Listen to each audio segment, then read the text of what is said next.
A simple question that leads the Newsweek website: is America ready for a black president? In theory, yes. In practice, it's a toss-up. When I listen to the debates over America's readiness for an African-American president in Barack Obama, for me, the question has always been, what does it matter that he's black? He sure seems like a nice guy. He's Harvard educated and speaks with an eloquence we can all admire.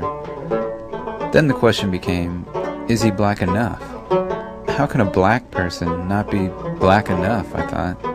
What is blackness anyway? I looked into American history to try to find the source of our definition. In my research, I came across a curious form of entertainment called minstrelsy. Performed by white men in blackface, this peculiar ritual was many Americans' first glimpse at African American life, and quickly became the country's favorite form of entertainment in the 1840s. Spreading across the country on the growing railway system, this stage act seems to be the first time all of America had a shared image of African Americans, ingraining the stereotypes that we still hold to this day. It is my intention to understand the cultural context behind the minstrel craze, to understand where minstrel shows came from, why they became so popular, and try to trace its influence on American culture. When we understand where our stereotypes come from, hopefully it'll make them easier to avoid.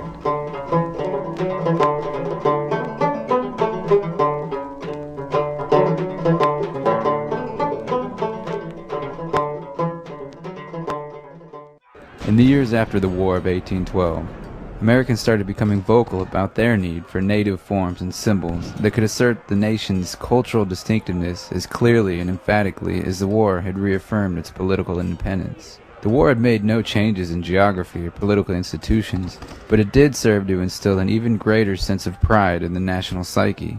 America was now a country that could stand on its own 2 feet, and had proven so on more than one occasion. At the same time, urban growth began to swell. Immigrants flooded the cities in torrents, searching for opportunity in the New World. But along with the European immigrants came rural migrants from the country's smaller settlements. On the cusp of the American Industrial Revolution, these rural migrants were also searching for greater opportunity in the big city. But the young republic was still struggling to find its voice artistically. American elites called for a cultural renaissance that would take European concepts to new heights. At the same time, though, a new segment of the population emerged, demanding that they have a say on the shaping of culture as well, heralding the age of the common man. People want to see in entertainment parts of themselves. They want to see their culture. They want to see it explained to them. They want to have something in common with the entertainment. Half the population in the South, because in many counties 40%, maybe even more, of the population was black. Some of the African culture seeped into American psyches, whether they knew it or not. Some of the most sophisticated music in the world is African, and frankly, it's one of the few pieces of culture that the slaves could bring with them that couldn't be taken away because it existed in their heads. I mean, you can't ignore the fact that the White House is just being built, and it's being built by slaves. It's really being built in the South because Washington, D.C. is really at the very northern perimeter of the South. So it's clear they're wrestling with culture. They're wrestling with what is the relationship between white people and black people. During these turbulent times, a new act started appearing on the stages of the big cities and underneath the tents of the traveling circuses. People imitated black culture, painted their faces black, and began to create what people always create. That is, they take some parts of some music, some parts of some culture, and they blend them into something entirely new. In 1832, Thomas Daddy Rice performed the Jim Crow in New York City, claiming he had learned the song and dance from a crippled slave in the South. The immediate success of Rice's performance set a new standard for blackface entertainment. In February of 1843, Dan Emmett, Billy Whitlock, Frank Pelham, and Frank Bauer came together to perform for the first time an entire evening of the oddities, peculiarities, eccentricities, and comicalities of that sable genus of humanity. Dubbing themselves the Virginia Minstrels, the four men codified the entertainment form which swept the nation almost overnight. People were curious about the black population, and somebody gave them a nice little package, say, here's what they're like. Spreading as quickly as the young nation that created it, minstrelsy by 1855 claimed 5 professional troupes in San Francisco alone. An entire evening's worth of entertainment, the new minstrel show consisted of 4 men seated in a semicircle performing songs, dancing, and joke-telling, all at the expense of the African Americans they claimed to portray. On one end sat the tambourine player, referred to as Mr. Tambo. At the other end was a bones player, often called Brudder Bones. Both endmen were the most buffoonish of the group, speaking an almost undeterminable supposed Negro dialect. In the middle sat the interlocutor, the only person on stage not in blackface. The interlocutor personified the dignity white men saw in themselves. Mr. Interlocutor, sir, you have a brand new coat on while you're looking the picture of health this evening, sir. Well, you look like you might be out for an evening on the town yourself. Oh, no, sir. I'm in mourning. You see, my dear old brother died last night. Oh, poor fellow. Well, what did he die of? He died of sinus trouble. Sinus. No, the medical term is sinus. Oh, no, sir. He died of sinus trouble. You see, we was stepping out of a coach last night with another fella's wife when he seen us. Before the Civil War, these acts were almost always set on southern plantations. Entire troops would dress in ragged slave clothing and mimic their perception of typical slave life. Minstrelsy lasted roughly 50 years as America's favorite form of entertainment, but as the controversy of the African Americans' role in society subsided, so did minstrel's popularity. But many ideas of how African Americans were supposed to act remain, creating the stereotypes that we still see today.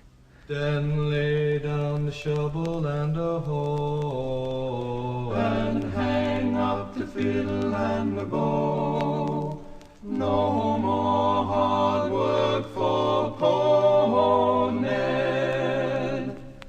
He's gone where the good donkeys go.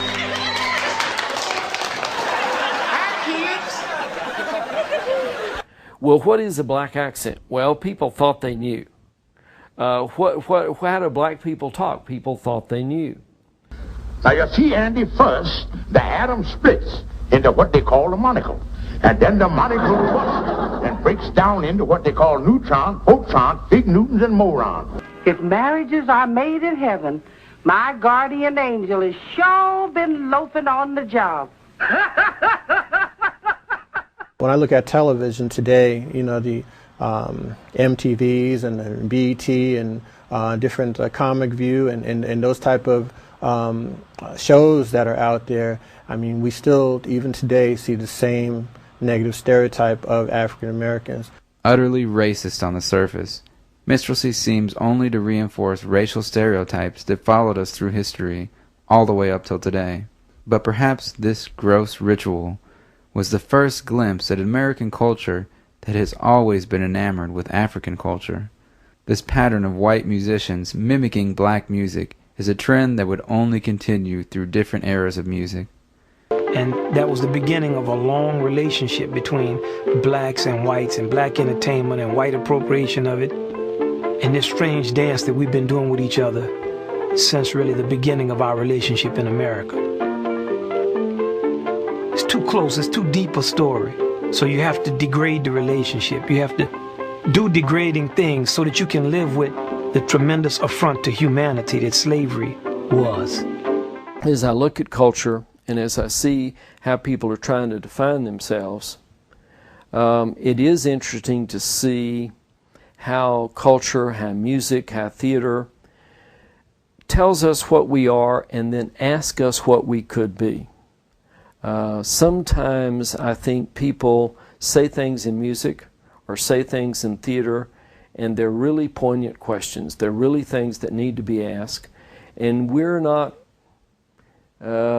afraid to say them out loud, but we will say them sometimes in music.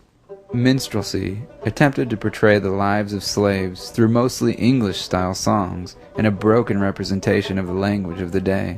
I think that the inaccuracy of the portrayals of African Americans says a lot about culture.